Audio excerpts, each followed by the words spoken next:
Hello, friends. Welcome to part 4 of my reading of my handwritten copy of the Bhagavad Gita, which I wrote out by hand back in 2013. Again, there you go.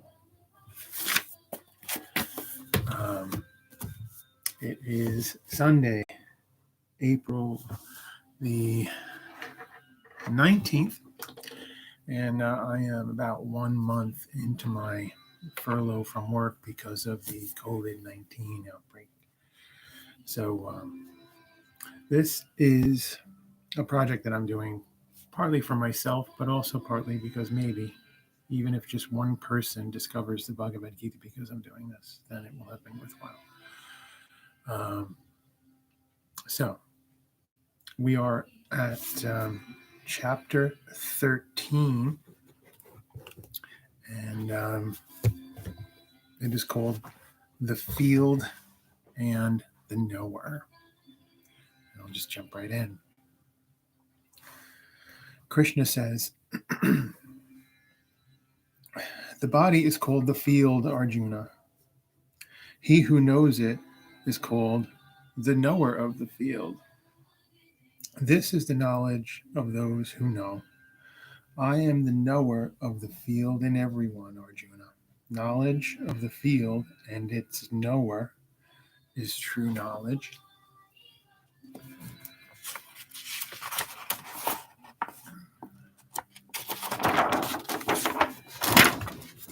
Listen,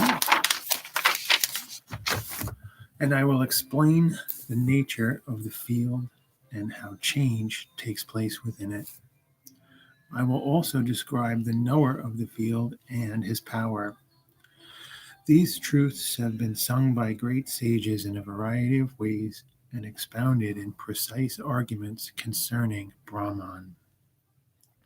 The field, Arjuna, is made up of the following: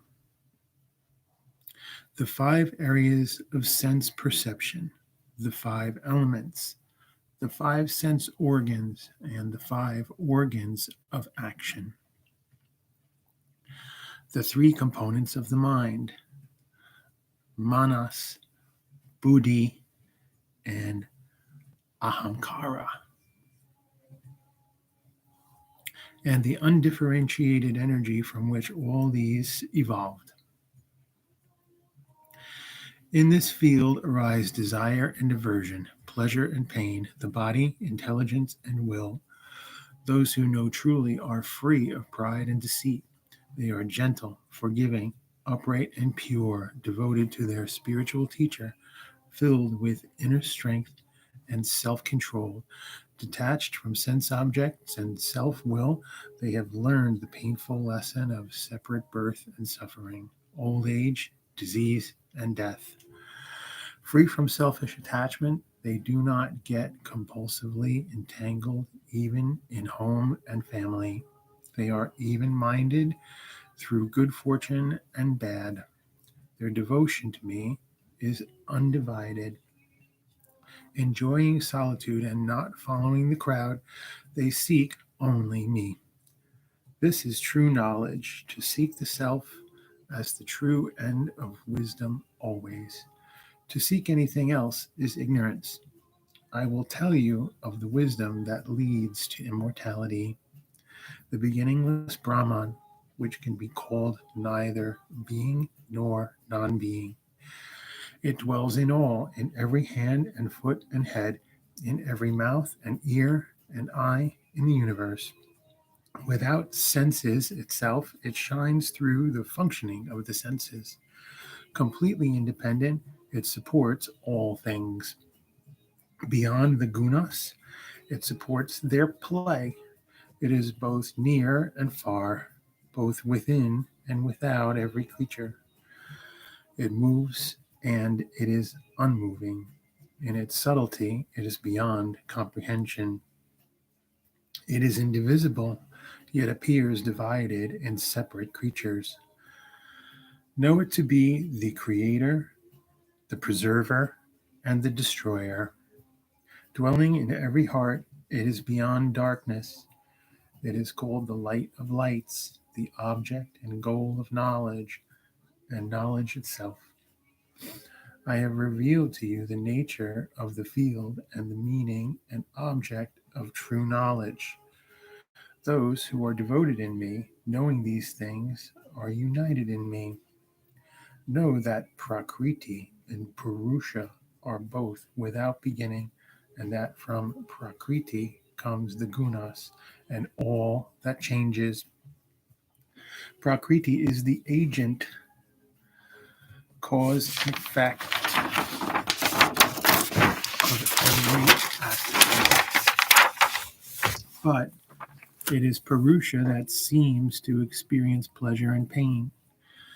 Purusha, resting on Prakriti, witnesses the play of the gunas born of Prakriti. But attachment to the gunas leads a person to be born for good or evil. Within the body of the Supreme Purusha is called the witness, approver, supporter, enjoyer, the Supreme Lord, the highest self. Whoever realizes the true nature of Purusha, Prakriti, and the gunas, whatever path he or she may follow, is not born separate again. Some realize the self within them through the practice of meditation, some by the path of wisdom, and others by selfless service. Others may not know these paths, but hearing and following the instructions of an illumined teacher, they too go beyond death. Whatever exists, Arjuna, animate or inanimate, is born through the union of the field and the knower. He alone sees truly who sees that all actions are performed by Prakriti while the self remains unmoved. When they see the variety of creation rooted in that unity and growing out of it, they attain fulfillment in Brahman. This Supreme Self is without a beginning, undifferentiated, deathless. Though it dwells in the body, Arjuna, it neither acts nor is touched by action. As Akasha pervades the cosmos but remains unstained, the self can never be tainted, though it dwells in every creature. As the sun lights up the world, the self dwelling in the field is the source of all light in the field. Those who, with the eye of wisdom, distinguish the field from its knower and the way to freedom from the bondage of Prakriti, attain the supreme goal. Chapter 14, The Forces of Evolution. Krishna says, "Let me tell you more about the wisdom that transcends all knowledge, through which the saints and sages attained perfection. Those who rely on this wisdom will be united with me. For them there is neither rebirth nor fear of death. My womb is Prakriti. With me, for them there is neither rebirth nor fear nor death. I already read that. My womb is Prakriti. In that I place the seed. Thus, all created things are born. Everything born, Arjuna, comes from the womb of Prakriti, and I am the seed-giving father. It is the three gunas born of Prakriti, Sattva, Rajas, and Tamas. And those are important to know. You can Google them. I'll spell them for you. Sattva, everyone knows Sattva, right? I guess. S-A-T-T-V-A.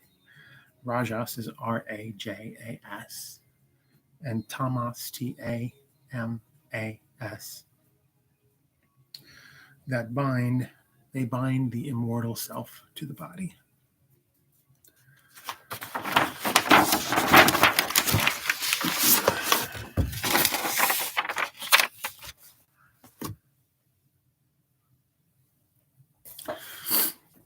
Sattva, pure, luminous, and free from sorrow. binds us with attachment to happiness and wisdom. Rajas is passion arising from selfish desire and attachment. These bind the self with compulsive action. Tamas, born of ignorance, deludes all creatures through heedlessness, indolence, and sleep. Sattva binds us to happiness. Rajas binds us to action. Tamas, distorting our understanding, binds us to delusion. Sattva predominates when Rajas and Tamas are transformed. Rajas prevails when sattva is weak and tamas overcome. Tamas prevails when Rajas and sattva are dormant. When sattva predominates, the light of wisdom shines through every gate of the body.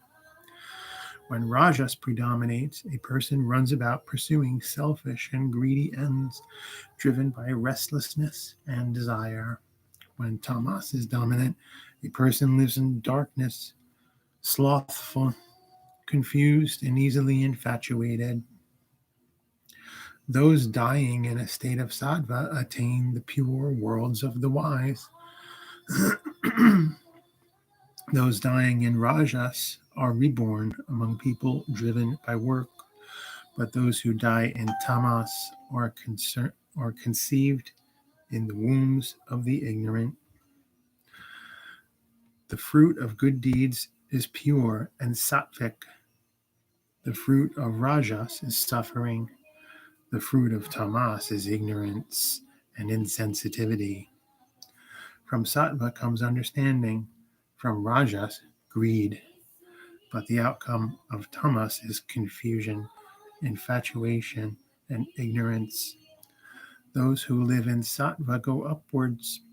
Those in rajas remain where they are, but those immersed in tamas sink downwards.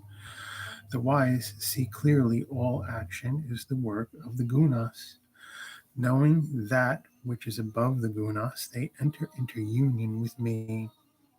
Going beyond the three gunas, which form the body, they leave behind the cycle of birth and death, decrepitude and sorrow, and attain to immortality.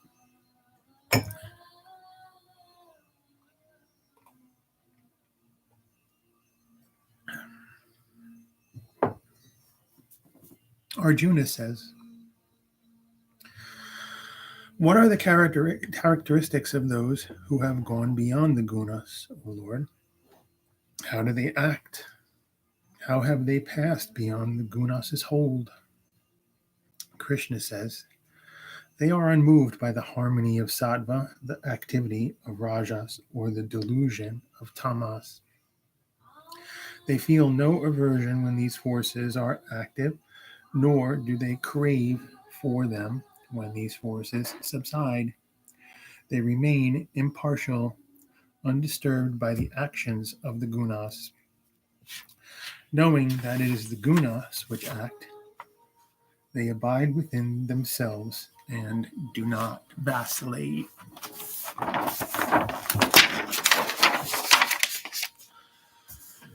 Established within themselves, they are equal in pleasure and pain, praise and blame, kindness and unkindness. Clay, a rock, and gold are the same to them.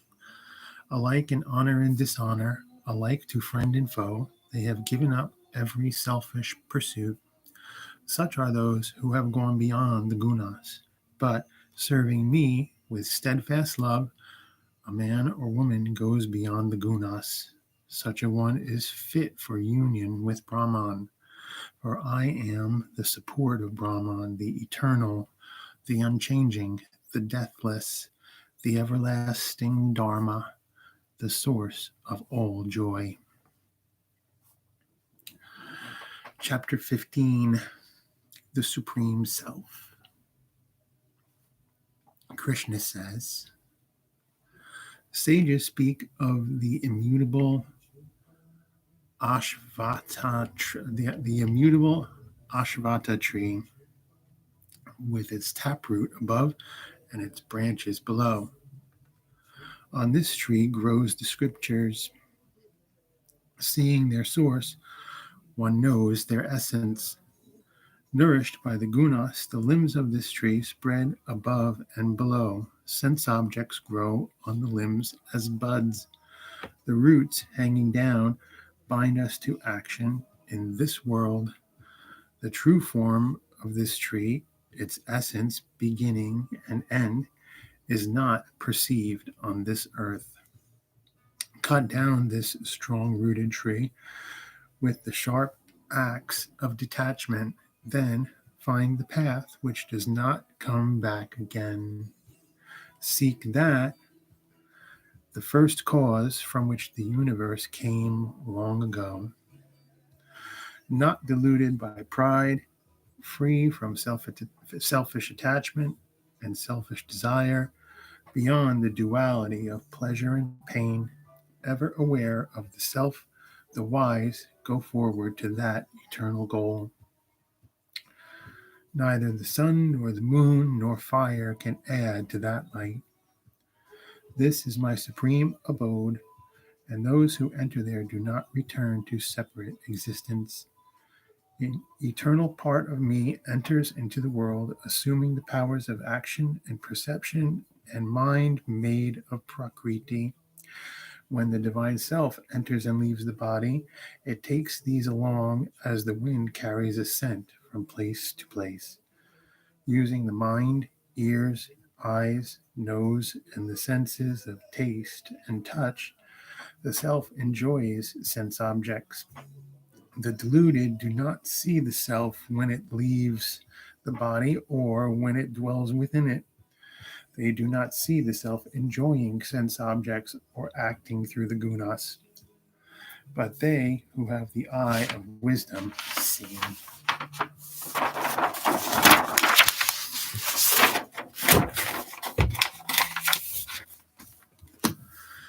Those who strive resolutely on the path of yoga see the self within. The thoughtless who strive imperfectly do not.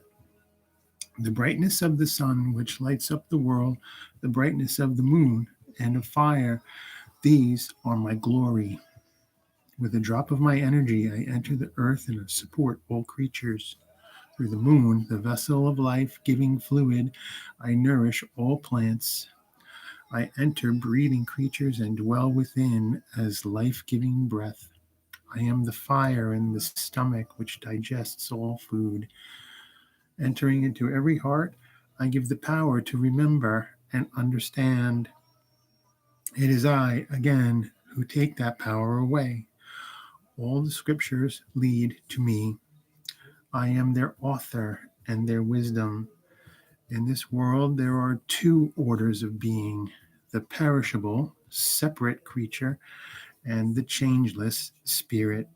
But beyond these, there is another, the Supreme Self, the Eternal Lord, who enters into the cosmos and supports it from within. I am that Supreme Self, praised by the scriptures as beyond the changing and the changeless. Those who see in me the Supreme Self see truly. They have found the source of all wisdom, Arjuna, and they worship me with all their heart. I have shared this profound truth with you, Arjuna. Those who understand it will attain wisdom. They will have done that which has to be done. Chapter 16, Two Paths. Krishna says, be fearless and pure. Never waver in your dedication to the spiritual life. Give freely. Be self-controlled, sincere, truthful, loving, and full of the desire to serve. Realize the truth of the scriptures. Learn to be detached and to take joy in renunciation. Do not get angry or harm any living creature, but be compassionate and gentle. Show goodwill to all. Cultivate vigor, patience, will, purity. Avoid malice and pride. Then, Arjuna, you will achieve your divine destiny. Other qualities, Arjuna, make a person and more inhuman. Hypocrisy, arrogance, conceit, anger, cruelty, ignorance. The divine qualities lead to freedom, the demonic to bondage. But do not grieve, Arjuna. You were born with divine attributes. Some people have divine tendencies, others demonic. I have described the divine at length, Arjuna. Now listen while I describe the demonic. The demonic do things they should avoid and avoid things they should do. They have no sense of uprightness, purity, or truth. There is no God, they say, no truth, no spiritual law, no moral order. The basis of life is sex. What else can it be? Holding such distorted views, possessing scant discrimination, they become enemies of the world, causing suffering and destruction. Hypocritical, proud, and arrogant, living in delusion and clinging to deluded ideas, insatiable in their desires, they pursue their unclean ends. Although burdened with fears that end only in death, they still maintain with complete assurance gratification of lust is the highest that life can offer.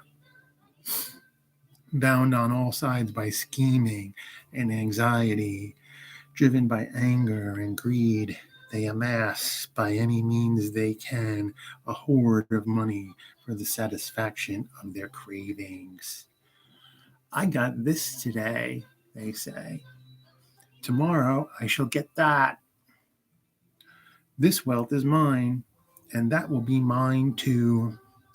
I have destroyed my enemies. I shall destroy others too. Am I not like God? I enjoy what I want. I am successful. I am powerful. I am happy. I am rich and well born. Who is equal to me? I will perform sacrifices and give gifts and rejoice in my own generosity. This is how they go on, deluded by ignorance, bound by their greed and entangled in a web of delusion, whirled about by a fragmented mind. They fall into a dark hell.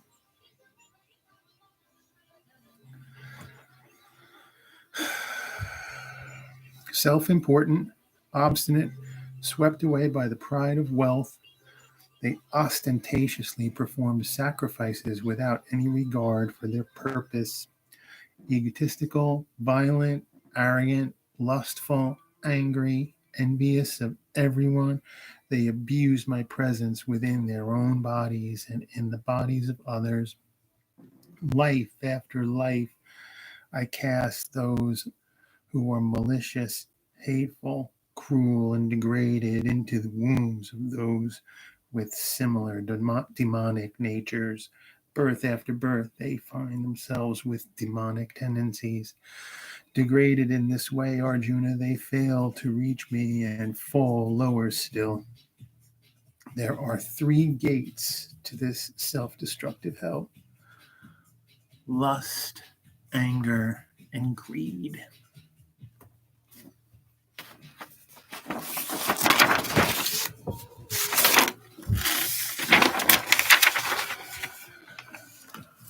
Renounce these 3. Those who escape from these 3 gates of darkness, Arjuna, they seek what is best and attain life's supreme goal. Others disregard the teachings of the scriptures. Driven by selfish desires, they miss the goals of life, miss even happiness and success. Therefore, let the scriptures be your guide in what to do and what not to do. Understand their teachings and act in accordance with them. Chapter 17, The Power of Faith. Arjuna says, O Krishna, what is the state of those who disregard the scriptures but still worship with faith? Do they act from sattva, rajas, or tamas? Krishna says, every creature is born with faith of some kind, either sattvic, rajasic, or tamasic. Listen, and I will describe each to you. Our faith conforms to our nature, Arjuna. Human nature is made of faith. Indeed, a person is his faith. Those who are sattvic worship forms of God. Those who are rajasic worship power and wealth. Those who are tamasic worship spirits and ghosts. Some invent harsh penances motivated by hypocrisy and egotism. They torture their innocent bodies and me who dwells within. Blinded by their strength and passion, they act and think like demons. The three kinds of faith express themselves in the habits of those who hold them, in the food they like, the work they do, the disciplines they practice, the gifts they give. Listen, and I will describe their different ways. Sattvic people enjoy food that is mild, tasty, substantial, agreeable, and nourishing. Food that promotes health, strength, cheerfulness, and longevity. Rajasic people like food that is salty or bitter, hot, sour, or spicy. Food that promotes pain, discomfort, and disease. Tamasic people like overcooked, stale, leftover, and impure food. Food that has lost its taste and nutritional value. The sattvic perform sacrifices with their entire mind fixed on the purpose of the sacrifice. Without thought of reward, they follow the teachings of the scriptures.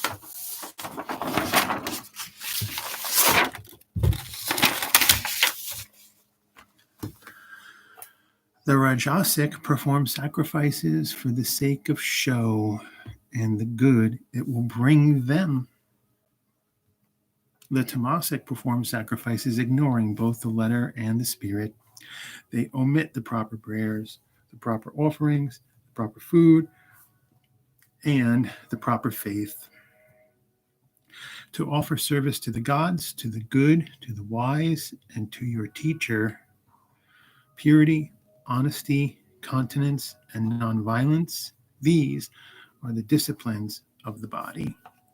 To offer soothing words, to speak truly, kindly, and helpfully, and to study the scriptures, these are the disciplines of speech. Calmness, gentleness, silence, self-restraint, and purity, these are the disciplines of the mind. When these three levels of self-discipline are practiced without attachment to the results, but in a spirit of great faith, the sages call this practice sattvic. Disciplines practiced in order to gain respect, honor, or admiration are rajasic. They are undependable and transitory in their effects.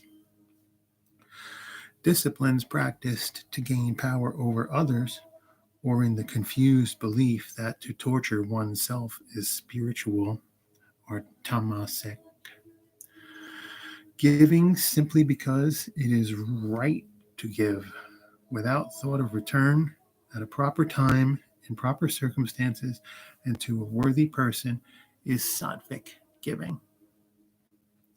Giving with regrets, or in the expectation of receiving some favor or of getting something in return, is rajasic. Giving at an inappropriate time, in inappropriate circumstances, and to an unworthy person without affection or respect is tamasic. Om, Tat, Sat. These three words represent Brahman, from which comes priests and scriptures and sacrifice. Those who follow the Vedas, therefore, always repeat the word Om when offering sacrifices, performing spiritual disciplines, or giving gifts. Those seeking liberation and not any personal benefit add the word Tat when performing these acts of worship, discipline, and charity. Sat means that which is. It also indicates goodness. Therefore, it is used to describe a worthy deed, to be steadfast in self sacrifice, self discipline, and giving is sat. To act in accordance with these three is sat as well, but to engage in sacrifice, self discipline, and giving without good faith is asat. Without worth or goodness, either in this life or the next.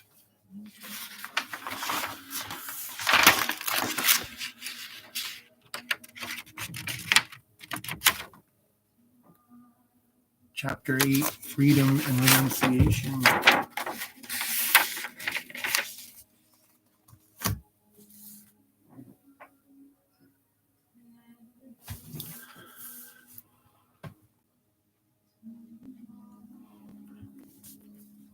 Arjuna says, "O Krishna, destroyer of evil, please explain to me sannyasa and tyaga." That's Sannyasa. And tyaga, Tyaga, in case you want to Google them. And how one kind of renunciation differs from another.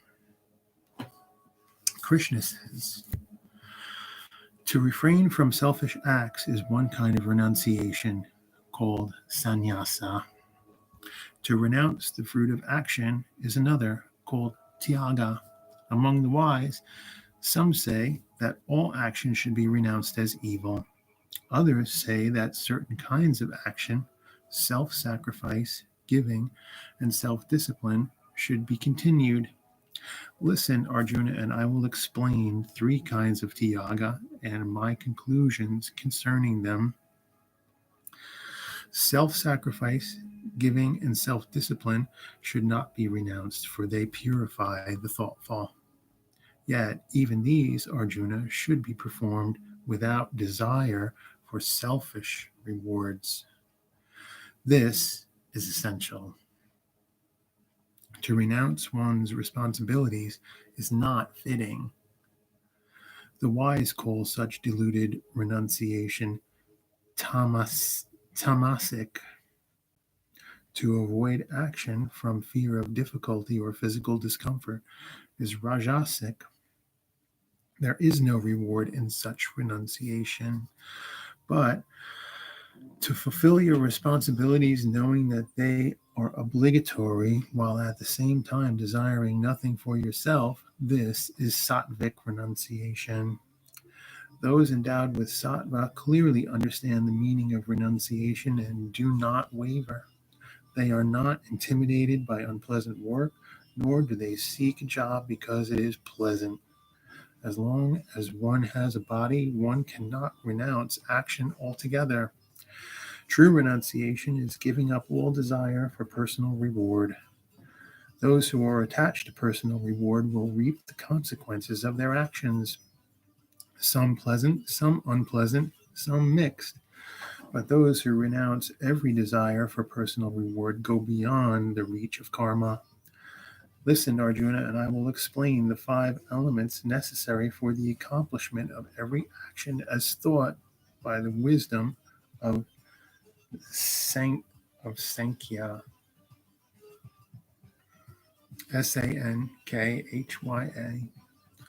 The body, the means, the ego, the performance of the act, and the divine will.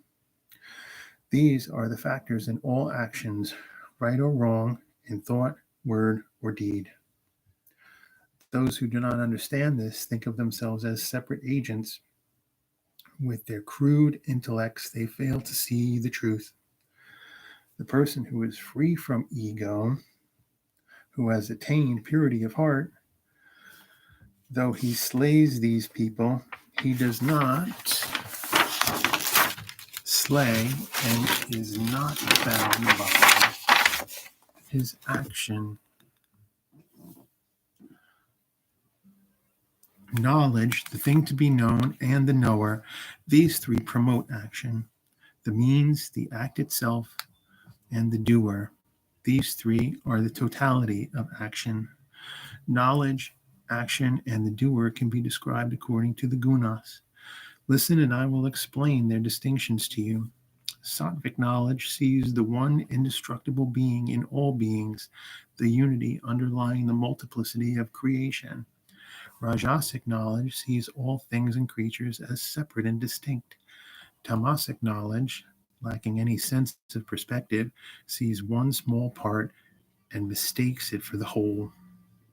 Work performed to fulfill one's obligations without thought of personal reward or of whether the job is pleasant or unpleasant is sattvic.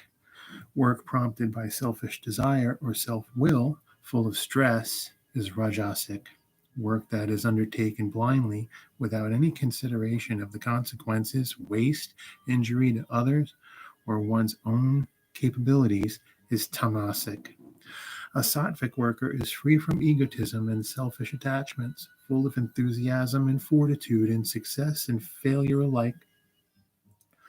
A rajasic worker has strong personal desires and craves rewards for his actions. Covetous, impure, and destructive, he is easily swept away by fortune, good or bad. The tamasic worker is undisciplined, vulgar, stubborn, deceitful, dishonest, and lazy. He is easily depressed and prone to procrastination. Listen, Arjuna, and I will tell you of the three types of understanding and will. To know when to act and when to refrain from action, what is right action and what is wrong, what brings security and what insecurity, what brings freedom and what bondage, these are the signs of a sattvic intellect. The rajasic intellect confuses these. The rajasic intellect confuses right and wrong actions and cannot distinguish what is to be done from what should not be done. The tamasic intellect is shrouded in darkness, utterly reversing right and wrong wherever it turns. The sattvic will, developed through meditation, keeps prana, mind, and senses in vital harmony. The rajasic will, conditioned by selfish desire, pursues wealth, pleasure, and respectability. The tamasic will shows itself in obstinate ignorance, sloth, fear, grief, depression, and conceit. Now listen, Arjuna, and I will tell you of the three kinds of happiness. By sustained effort, one comes to the end of sorrow. That which seems like poison at first, but tastes like nectar in the end, this is the joy of sattva, born of a mind at peace with itself. Pleasure from the senses seems like a nectar at first, but it is as bitter as poison in the end. This is the kind of happiness that comes to the rajasic. Those who are tamasic draw their pleasures from sleep, indolence, and intoxication. Both in the beginning and in the end, this happiness is a delusion. No creature, whether born on earth or among the gods in heaven, is free from the conditioning of the three gunas. The different responsibilities found in the social order, distinguishing Brahmin, Kshatriya, Yashya, Yaishya, Yaishya, and Shudra, have their roots in this conditioning. The responsibilities to which a Brahmin is born, based in his nature, are self-control, tranquility, purity of heart, patience, humility, learning, austerity, wisdom, and faith. The qualities of a kshatriya, based on his nature, are courage, strength, fortitude, dexterity, generosity, leadership, and the firm resolve never to retreat from battle.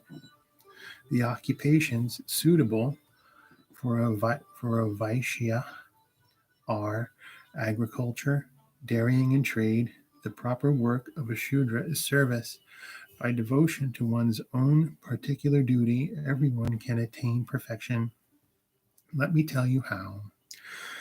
By performing his own work, one worships the Creator who dwells in every creature. Such worship brings that person to fulfillment. It is better to perform one's own duties imperfectly than to master the duties of another. By fulfilling the obligations he is born with, a person never comes to grief. No one should abandon duties because he sees defects in them. Every action, every activity is surrounded by defects as fire is surrounded by smoke. He who is free from selfish attachments, who has mastered himself and his passions, attains the supreme perfection of freedom from action. Listen, and I shall explain now, Arjuna, how one who has attained perfection also attains Brahman, the supreme consummation of wisdom. Unerring in his discrimination, sovereign of his senses and passions, free from the clamor of likes and dislikes, he leads a simple, self-reliant life based on meditation, controlling his speech, body, and mind. Free from self-will, aggressiveness, arrogance, anger, and the lust to possess people or things, he is at peace with himself and others and enters into unitive state. United with Brahman, ever joyful beyond reach of desire and sorrow, he has equal regard for every living creature and attains supreme devotion to me. By loving me, he comes to knowledge truly. And when he knows my glory and enters into my boundless being, all his acts are performed in my service, and through my grace he wins eternal life. Make every act an offering to me. Regard me as your only protector. Relying on interior discipline, meditate on me always. Remembering me, you shall overcome all difficulties by my grace. But if you do not heed me in your self-will, nothing will avail you. If you egotistically say, I will not fight in this battle, your resolve will be useless. Your own nature will drive you into it. Your own karma, born of your own nature, will drive you to do even that which you do not wish to do because of your delusion. The Lord dwells in the hearts of all creatures and whirls them around upon the wheel of Maya. Run to him for refuge with all your strength, and peaceful, profound will be yours through grace. I'm sorry. Run to him for refuge with all your strength, and peace profound will be yours through grace. I give you these precious words of wisdom. Reflect on them, and then do as you choose. These are the last words I shall speak to you, dear one, for your spiritual fulfillment. You are very dear to me. Be aware of me always. Adore me. Make every act an offering to me, and you shall come to me. This I promise, for you are dear to me. Abandon all supports and look to me for protection. I shall purify you from the sins of the past. Do not grieve. Do not share this wisdom with anyone who lacks in devotion or self control, lacks the desire to learn, or scoffs at me.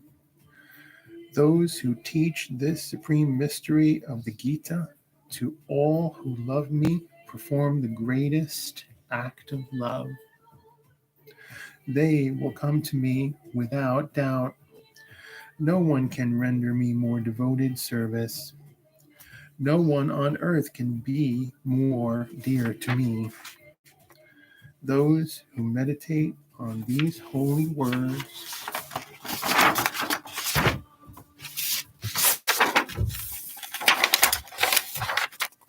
worship me with wisdom and devotion.